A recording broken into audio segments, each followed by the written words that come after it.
আসসালামু আলাইকুম রহমতুল্লাহি বারাকাতুহু। আমি ফারজানা ইউকে থেকে। ওয়ালাইকুম আসসালাম রহমতুল্লাহ বরকাত। জি বলেন। শেখ আমার এক দিনী বোন প্রায় 2 বছর হলো মারা গিয়েছেন। কিন্তু উনি মারা যাওয়ার 5 বছর আগে উনি আল্লাহ। আহ, একটা লিখিত ওসিয়তনামা ওনার ভাই বোনদের কাছে দিয়ে গিয়েছিলেন। ওনারা ভাই বোনরা ওনাদের পৈতৃক সম্পদ জমির উপরে সবাই মিলে আর কি একটা বিল্ডিং করছিলেন তখন। আর উনি আমার ওই দিনী বোন ওনার স্বামীর কাছ থেকে 33 লাখ টাকা লোন নিয়ে ওনার সব ভাই বোনরা একসাথে আর কি ওই ওই জমির উপরে বিল্ডিং করছিলেন। তো উনি 2 বছর হলো প্রায় মারা গেছেন।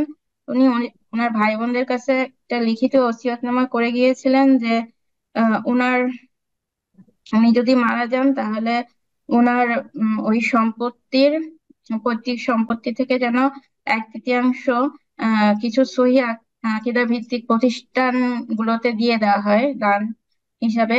আর ওনার স্বামী 33 লাখ টাকা যেন লোন পরিশোধ করে দেওয়া হয়। কিন্তু এখনো পর্যন্ত তার ভাই বোনরা কোনো পদক্ষেপ নেয়নি। প্রায় 2 বছর মারা গেছেন। আম, এ- এমনকি ওনার স্বামীর অংশ সম্পত্তি ওনার, সম্পদটা কি ওনার, যেটা ওসিয়ত করেছেন ওনার বাবা মায়ের কার নামে আছে? বাবা মা কেউ নাই ওনার। বাবা মানে তো সম্পদটা কার? সবারই শরিকানা, ভাই বোনের। জি, জি, জি, ভাই বোনের। ভাই বোনের শরিক। ওসিয়তের বাস্তবায়ন বা ঋণ পরিশোধ করা পরের পয়সা দিয়ে হয় না, নিজের সম্পদ দিয়ে হয়। এই এই কথাটি এখানে মনে রাখতে হবে, তাহলে মাসলাটি ক্লিয়ার হয়ে যাবে।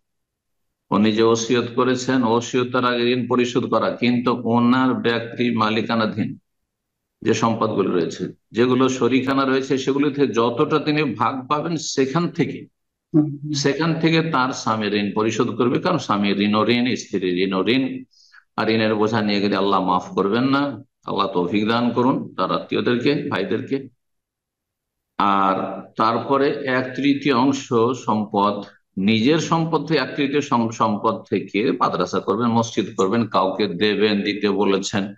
ওসিয়তের বাস্তবায়ন করা সেটিও ফরজ। যারা রয়েছেন তার নিকটাত্মীয়, তাদের জন্য তার বাস্তবায়ন করা ফরজ, যেহেতু ওসিয়ত তিনি করে গেছেন। কিন্তু যদি আপনার উদ্দেশ্য থাকে মাসলা যে জিজ্ঞাসা করা থেকে, যে ওনার ভাই বোনের যে অংশগুলো রয়েছে সেগুলো থেকে ঋণ পরিশোধ করার, না, সেটা কোনো দায়িত্ব নেই তাদের। তাদের নিজের ধন সম্পদ, তারা যদি করে এহসান করবে। আর এইরকম ওসিয়তের বাস্তবায়ন, যে হ্যাঁ তোমাদের সাথে যে ধন সম্পদ গুলি আছে আমার কিছু হবে আর তোমরা কিছু দিয়ে তোমরা একটা মাদ্রাসা করিও, না, আবশ্যক না। পরের ধন সম্পদ দিয়ে কিসের ওসিয়ত রয়েছে?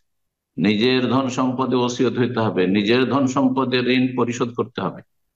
আল্লাহ বুঝার তৌফিক দান করুন এবং আল্লাহ সহজ করুন। জি।